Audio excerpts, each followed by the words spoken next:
తులసి TV ప్రేక్షకులకు నమస్కారం అండి. జీఎస్టీ రిజిస్ట్రేషన్కి సంబంధించి మన ఆంధ్రప్రదేశ్లో ట్యాక్స్ ప్రాక్టీషనర్స్ కానీ, ట్రేడర్స్ కానీ ప్రాక్టికల్ ప్రాబ్లమ్స్ ఫేస్ చేస్తున్నారు. జీఎస్టీ రిజిస్ట్రేషన్ చాలా వరకు రిజెక్ట్ చేయటం జరుగుతుంది. వాళ్ళు తెలుసో తెలియకో చేసిన తప్పుల వల్ల. వాటిని సొల్యూషన్ సంబంధించి బ్రీఫ్ ప్రజెంటేషన్ ఈరోజు ఇస్తున్నాను.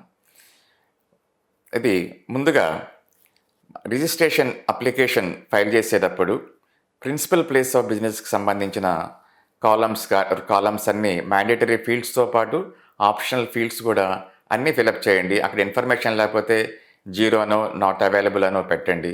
తరువాత రెంట్ అగ్రిమెంట్ సంబంధించి రెంట్ అగ్రిమెంటు 11 months లోపు అయితే నోటరీ చేయాలి. 11 months దాటితే కంపల్సరీగా రిజిస్ట్రేషన్ చేయాలి. రెంట్ అగ్రిమెంట్ ఇచ్చే డోర్ నెంబరు కంపల్సరీగా హౌస్ ట్యాక్స్ ప్రాపర్టీ రిసీట్లో ఉన్న డోర్ నెంబర్ తోటి మ్యాచ్ అవ్వాలి. ఒకవేళ ట్యాక్స్ పేయర్కి అప్లికెంట్కి హౌస్ ట్యాక్స్ రిసీట్ లేకపోతే హౌస్ ట్యాక్స్ రిసీట్ కానీ, వాటర్ బిల్ కానీ, ఎలక్ట్రిసిటీ బిల్ కానీ వీటిని ఏదైనా ఒకటి అప్లోడ్ చేయొచ్చు అని చెప్పి సిబిఎస్ఈ వాళ్ళు ఇన్స్ట్రక్షన్స్లో క్లారిఫై చేశారు. తరువాత రెంట్ అగ్రిమెంట్తో పాటు లీజుదారుడు అంటే రెంట్ అగ్రిమెంట్ ఇచ్చే లీజుదారుడు యొక్క ఐడెంటిటీ కార్డును కూడా ఆధార్ కానీ, ఎలక్షన్ కార్డు కానీ, పాన్ కార్డు కానీ అప్లోడ్ చేయాలి. దాంతోపాటు అతని యొక్క మొబైల్ నెంబర్ని ఫర్నిష్ చేయాలి. ఎలా అయితే మనం లీజుదారుడి యొక్క ఇన్ఫర్మేషన్ ఇస్తామో అలానే విట్నెసెస్ యొక్క identification number, identity card Aadhaar కానీ, పాన్ కానీ ఇవ్వాలి.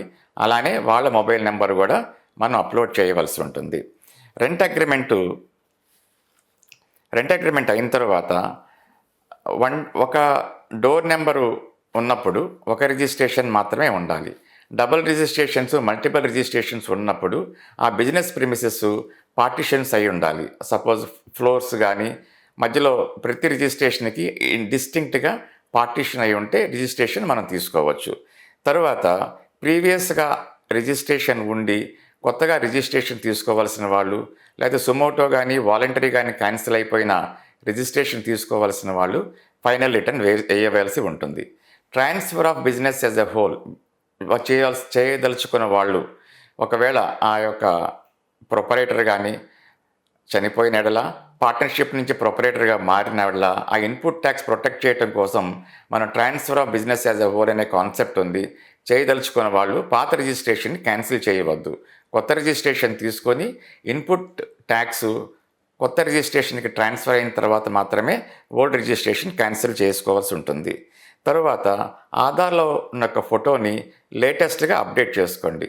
మనం ఇచ్చే పాస్పోర్ట్ యొక్క ఫోటో, ఆధార్లో ఉన్న ఫోటో కొంచెం సిమిలారిటీస్ ఉండేటట్లు చూసుకోండి. తర్వాత ఆధారు, పాను, మొబైలు అన్నీ లింక్ అయి ఉండాలి. తర్వాత వేకెంట్ ల్యాండ్స్, అగ్రికల్చర్ ల్యాండ్స్లో మనం రిజిస్ట్రేషన్ అప్లై చేసేటప్పుడు ఆ యొక్క సర్వే నెంబరు మీ భూమి పోర్టల్ వెనుక ఉన్న సర్వే నెంబర్ తోటి హక్కుదారులు ల్యాండ్ టైటిల్ హోల్డర్తో పేరుతోటి మ్యాచ్ అయి ఉండాలి. అది మ్యాచ్ కాకపోతే అది రిజెక్ట్ చేయబడుతుంది. తరువాత ఎంటర్ప్రైజెస్, ట్రేడర్స్ అనే పేరుతోటి చాలామంది రిజిస్ట్రేషన్స్ అప్లై చేస్తూ ఉంటారు. అలాంటి రిజిస్ట్రేషన్స్ ఉన్నప్పుడు అవి ఫీల్డ్ విజిట్ 100% పడే అవకాశం ఉంటుంది. కాబట్టి ఫీల్డ్ విజిట్ ఆఫీసర్కి మనం సహాయ సహకారాలు అందించి సక్సెస్ఫుల్గా ఆ జిఎస్టీ రిజిస్ట్రేషన్ని కంప్లీట్ చేసుకోవాల్సి ఉంటుంది.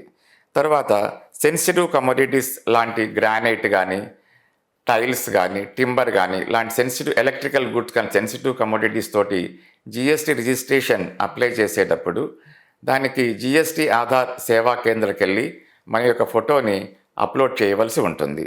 తరువాత ఇండెఫినెట్గా జిఎస్టీ డిపార్ట్మెంట్ వాళ్ళు రిజిస్ట్రేషన్ అప్లికేషన్ని పెండింగ్ ఉంచే అవకాశం లేదు. ఎందుకంటే government time limit 30 days.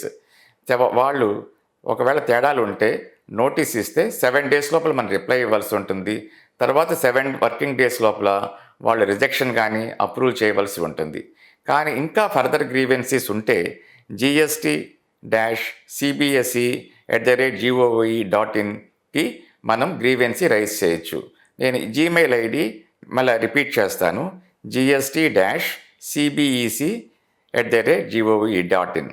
Thank you very much.